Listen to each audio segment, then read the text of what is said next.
इस वक्त हमारे साथ लाइव जुड़े हैं डॉक्टर प्रमोद पावा, जो एक सीनियर पॉलिटिकल एनालिस्ट हैं, सीनियर लीडर हैं। उनसे बात करते हैं डॉक्टर मनमोहन सिंह के बारे में। Doctor Pramod Pawa, welcome to NN news. आपसे जानना चाहेंगे, क्योंकि आप डॉक्टर मनमोहन सिंह के बहुत करीब रहे हैं। डॉक्टर मनमोहन सिंह का जो सफ़र था आरबीआई से लेकर सियासत तक, उस पर आप थोड़ी रोशनी डाल दीजिए।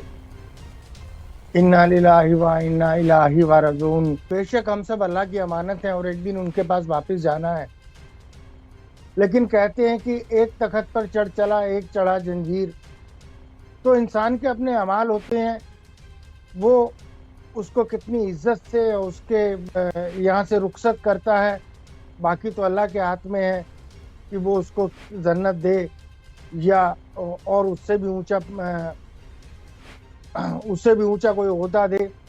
लेकिन जिसके जाने पे पूरी दुनिया को तकलीफ हो और पूरी दुनिया उसको याद करे, वो एक बहुत बड़ी बात होती है।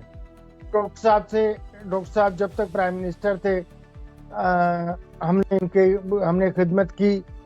और आज मैं आपके नाजरीन को एक ऐसी बात बताता हूं जो शायद बहुत कम लोगों को मालूम होगी और कहनी भी नहीं चाहिए। डॉक्टर साहब का जन्म हुआ था डिस्ट्रिक्ट झेलम, जो अब चकवाल है, उसके गाहा पिंड में। और 1932 में इनकी बर्थ हुई थी। 14 साल की उम्र में ये अमृतसर आ गए थे। अरोरा और पंजाबी फैमिली आप कह लें उसको, ये मेहंदी रत्ता परिवार से थे जो मेहता लिखने लग गए। इन्होंने अपनी स्कॉलरशिप से, अपनी मेहनत से बड़ी अच्छी एजुकेशन प्राप्त की, ऑक्सफोर्ड गए और आगे तक पढ़े, वो एक दीगर बात है। तो जो मैं ख़ास जिस वाक़ये का जिक्र करना चाह रहा था वो ये था कि हमारी जनूबी एशिया में अगर कोई कॉन्फ्लिक्ट है या जो पाकिस्तान को हमारे साथ तनकीद करने का बहाना मिलता है, वो एक कश्मीर है। उसके लिए एक बार कोशिश की थी बेनज़ीर भुट्टो और राजीव गांधी ने, लेकिन अनफॉर्चुनेटली दोनों ही शहीद हो गए थे। उसके बाद डॉक्टर साहब ने, इनके वक्त में शुरुआत हुई और उस शुरुआत में हमने तय किया था कि जो सीपैक जा रही है वाया कश्मीर गिलगिट बल्टिस्तान से, उसमें हमारा भी हिस्सा होगा और हम वहाँ से तिजारत भी करेंगे और वहाँ से हम सीधा यूरोप तक इंडिया से माल ले जाएंगे। हुकूमत पाकिस्तान, नवाज शरीफ इस चीज़ के लिए राजी हो गए थे और उन्होंने मरियम नवाज से एक प्रेस कॉन्फ्रेंस में कहलवा भी दिया था कि अब पुलों के नीचे से बहुत पानी निकल गया, अब हमें नए तरीके से सोचना होगा। उसमें सालसी चीन कर रहा था और ये बात काफ़ी आगे बढ़ चुकी थी। लेकिन जैसा कि हम जानते हैं कि आलमी ताकतें नहीं चाहती कि अमन हो तो फिर उनके कारोबार बंद हो जाते हैं। लिहाजा 2012 में दिल्ली में आंदोलन हो गया और उसके बाद 2014 में इलेक्शन डिक्लेयर हो गए। 2014 की फरवरी में इनका पक्का प्रोग्राम बन गया था और उस मुआहदे पर सिग्नेचर भी होने वाले थे। उसके लिए इनके गांव गाहा में, तबकि नवाज शरीफ सरकार ने पूरा गांव ठीक कराया था, जो इनका पुश्तैनी मकान था उसको रेनोवेट कराया था। और खुशकिस्मती से मुझे भी वहां जाने का और देखने और काम कराने का मौका मिला। जिस स्कूल में ये पढ़ते थे, आपको एक बार और बता दें कि पाकिस्तान में आमतौर पे स्कूलों के नाम नहीं होते, नंबर होते हैं। जैसे हमारे यहाँ तो नाम होते हैं स्कूलों के, लेकिन उन्होंने उस मिडिल स्कूल को हायर सेकेंडरी कर दिया था और डॉक्टर मनमोहन सिंह के नाम पर doctor Manmohan Singh higher secondary school Gaha, जिला चकवाल, पाकिस्तान, उसको बना के दिया। वहाँ की सड़कें वगैरह सब नहीं बनाई, लेकिन क्या आज भी वो मौजूद है? क्या आज भी उस स्कूल को डॉक्टर मनमोहन सिंह के स्कूल के नाम से जाना जाता है? जी, वो आज भी है। और पहले वो मिडिल तक था, अब वो हायर सेकेंडरी तक हो गया, 12 तक हो गया है और डॉक्टर साहब के नाम से ही है। और आज भी वहाँ के लोग, इनके जो बचपन के दोस्त हैं, एक दो वहाँ पे मौजूद हैं, वो आज भी इनको याद करते हैं। और क्योंकि ये बहुत फाइनेंशियली बहुत स्ट्रॉन्ग खानदान से नहीं थे, और फिर बंटवारे के बाद तो अब जानते हैं कि जो भी आया वो रिफ्यूजी होकर आया। इनके वालिद साहब ने और इनके जो बड़े भाई हैं, उन्होंने अमृतसर में रेडीमेड गारमेंट की और कपड़े की दुकान खोल ली। मुझे एक किस्सा और याद है। एक बार इनके बड़े भाई साहब आए यहाँ सामान लेने, तो रात को लेट हो गए या क्या हुआ उनको, वो सीधा इनके घर प्राइम मिनिस्टर हाउस आ गए। क्योंकि पहले से कोई इतला नहीं थी, तो उनको जो घर के बाहर काफी आधा किलोमीटर के दूर चौकी है, वहां उनको रोक लिया सिक्योरिटी गार्ड्स ने। उन्होंने कहा कि भाई मैं बड़ा भाई हूँ, आप अंदर फोन कर लें। तो सिक्योरिटी गार्ड्स ने अंदर फोन किया कि एक सरदार जी ऐसे आए हैं, उनके पास बैग है और वो कह रहे हैं कि मैं बड़ा भाई हूँ। डॉक्टर मनमोहन सिंह जी खुद घर से दौड़े हुए आए और उनका बैग इन्होंने अपने कंधे पे उठाया और लेकर चल दिए। जैसी की रिवायत हमारे यहाँ छोटे भाई अपने बड़े भाई की इज्जत करते हैं, उन्होंने किसी गार्ड को नहीं कहा। तो इतने साफ दिल और इतने नेक इंसान थे। इन पर तोहमतें भी लगी और इन्होंने यही कहा कि मेरे साथ तारीख इंसाफ करेगी, मीडिया से कुछ नहीं होता। और आज दुनिया देख रही है कि जिन लोगों ने, जिन रहबरों ने या रहनुमाओं ने इन पर तनकीद की थी, इनके ऊपर झूठे इल्जामात लगाए थे, आज वो भी इनकी ताज़ियत में हाजिर हैं और इनको सलाम पेश कर रहे हैं। कि सियासत पर क्या असर पड़ेगा? मुझे नहीं लगता कि कोई बहुत ज्यादा फर्क पड़ेगा, क्योंकि ये पिछले 5-7 साल से बीमार भी चल रहे थे, काफी बुजुर्ग भी हो गए थे। और ये दुनिया फानी है, यहाँ से तो जब वक्त आता है तो अल्लाह ने जितने सांस दिए हैं, जितना वक्त दिया है, वो फिर उसके बाद पर्दा करके चला ही जाता है। तो ऐसा तो मुझे नहीं लगता कि सियासत पर कोई फर्क पड़ेगा।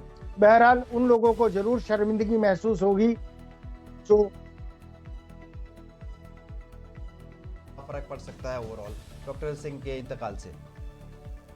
देखिए, कांग्रेस पार्टी जो है वो अपने एक नए कलेवर में आने की कोशिश कर रही है और आ रही है।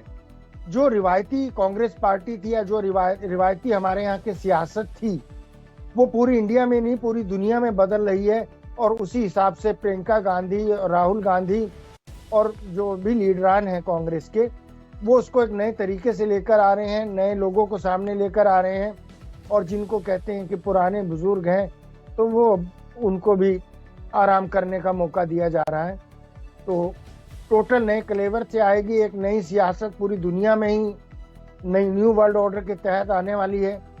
तो डॉक्टर साहब के जाने से कांग्रेस पे तो कोई फर्क नहीं पड़ेगा, लेकिन हाँ, हमारे बीच में से एक ऐसा इंसान चला गया जिसको पूरी दुनिया और जिसके इकोनॉमिक्स को पूरी दुनिया सलाम करती है। 2008 में जब अमेरिका दिवालियेपन के कगार पर था, सऊदी अरब फाइनेंशियली बहुत तकलीफ में था, तो इन्हीं की सलाह से वो लोग बच गए और उस बुरे वक्त में हिंदुस्तान पर कोई आंच नहीं आई। ये बहुत बड़ी बात है। इन्होंने राइट ऑफ फूड दिया, इन्होंने राइट ऑफ इंफॉर्मेशन दिया, इन्होंने मनरेगा दिया। तो तारीख इनको बहुत सुनहरे अक्षरों में याद करेगी, उम्मीद यही है।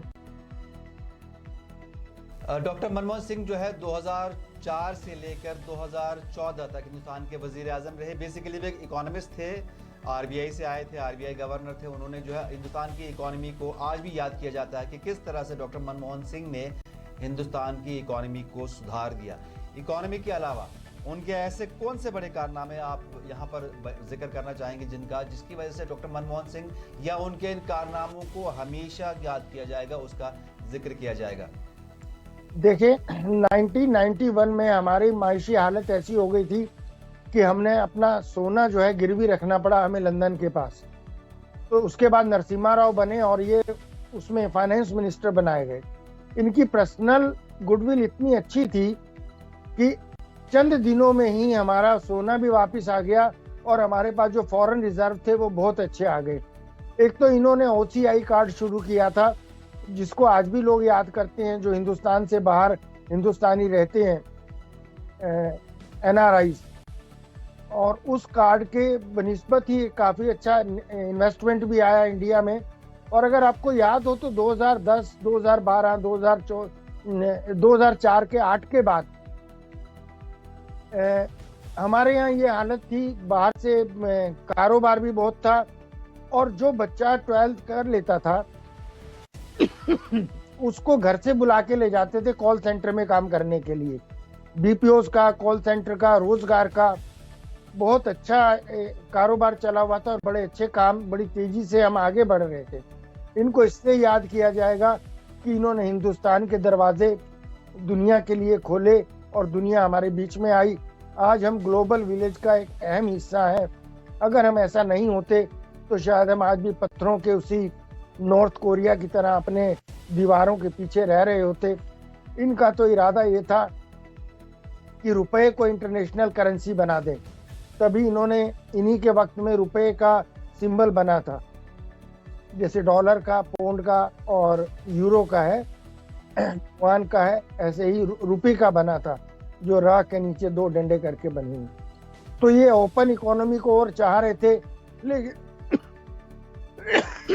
लेकिन बहुत सी ताकतें ऐसी हैं आलमी जो हिंदुस्तान की तरक्की नहीं चाहती, हिंदुस्तान को आगे बढ़ने नहीं देना चाहती। वरना तो चीन हमसे बेहतर नहीं है और 2080 तक तो चीन हमसे बहुत पीछे था। और अगर ये डॉक्टर मनमोहन सिंह साहब की नीतियां चलती रहती तो यहाँ का जो मिडिल सेक्टर है और कॉटेज इंडस्ट्रीज है, हम उसको इतना आगे ले जाते कि आज हम मैन्युफैक्चरिंग हब होते जो चीन है। बाकी किसी भी तरीके से हमारे कारीगर उनसे अच्छे हैं, हम लोग ज़्यादा मेहनती हैं और माशाल्लाह हम लोग जहनी तरीके से भी उनसे बहुत आगे हैं। आप देखें आज गूगल से लेकर फेसबुक और व्हाट्सएप तक सब में हिंदुस्तानियों का बहुत बड़ा रोल है और अहम रोल है। दिया कि वो अमन के पैरोकार थे, हम चाहते थे कश्मीर इशू को लेकर, कश्मीर मामला है, कश्मीर में अमन, कश्मीर में तरक्की, इसको लेकर डॉक्टर मनमोहन सिंह की क्या पेशरफ्त रही या उनका क्या विजन रहा कश्मीर इशू को लेकर? देखिए, एक तो हमारा कॉन्फ्लिक्ट जो है चाइना के साथ था, तो उसके साथ इन्होंने एक ऐसा समझौता किया था कि ठीक है, जो हमारे डिस्प्यूट हैं वो डिस्प्यूट हम आने वाली पीढ़ियों पर, अगली जनरेशन के ऊपर छोड़ देते हैं।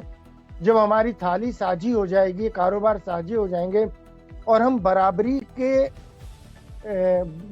के ताल्लुकात रखकर चलेंगे, हम आपसे खरीदेंगे नहीं, हम आपके गुलाम नहीं बनेंगे, तो वो समझौता हुआ।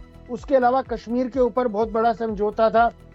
कश्मीर के ऊपर यहाँ के बॉर्डर ओपन करने के ऊपर बातचीत हो गई थी और यहाँ तक बातचीत तय आ गई थी कि जो हमारी सिक्योरिटी फोर्सेस हैं वो सीपैक का, कश्मीर के हिस्से में जो सीपैक आता है, गलगिट बल्टिस्तान और पीओके, वहाँ की सिक्योरिटी हमारे जवान करेंगे और हमारी गश्ती दल वहाँ जाया करेंगे।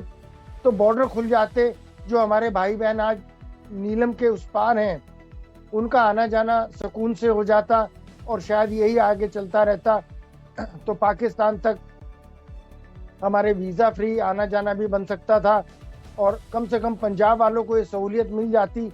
जैसे हम हर रोज़ गुरुद्वारे में अरदास करते हैं कि जो गुरुद्वारे हमसे छीने गए हैं हम वहाँ जाके और वहाँ अरदास कर सकें, या जैसे पाकिस्तानी चाहते हैं कि वो हज़रत निज़ामुद्दीन औलिया रहमतुल्लाह अलैह और ख्वाजा मईनुद्दीन चिश्ती अजमेर शरीफ उनकी ज़ियारत करने के लिए उनको वीज़ा ना लेना पड़े, आराम से आ सकें। और ऐसे ही कादियानी भाई हैं जो कादियानी कस्बा है वहाँ आने के लिए वीज़ा नहीं चाहते। तो ये सब चीज़ें मद्देनज़र थी और करतारपुर कॉरिडोर की भी बात तभी शुरू हुई थी जो अब जाके पूरी हुई है। लेकिन कहते हैं वल्लाहु खैरुल माकरीन, अल्लाह सबसे बड़ा योजनाकार है। जो प्लानिंग अल्लाह की होती है वही हमें सामने देखनी पड़ती है और वही हमारे सामने आती है। तो वक्त को मंजूर नहीं था, लेकिन इंशाअल्लाह ताला आने वाले वक्त में हम अमन की तरफ चलेंगे, इनके दिखाए रास्ते पर चलेंगे और कोई बहुत बड़ी प्रॉब्लम नहीं है और ये भी सॉल्व होगी, जरूर होगी इंशाल्लाह, ज़्यादा दिन बाकी नहीं है। हमसे बात करने के लिए और डॉक्टर मनमोहन सिंह की जिंदगी पर रोशनी डालने के लिए बहुत शुक्रिया। Thank you.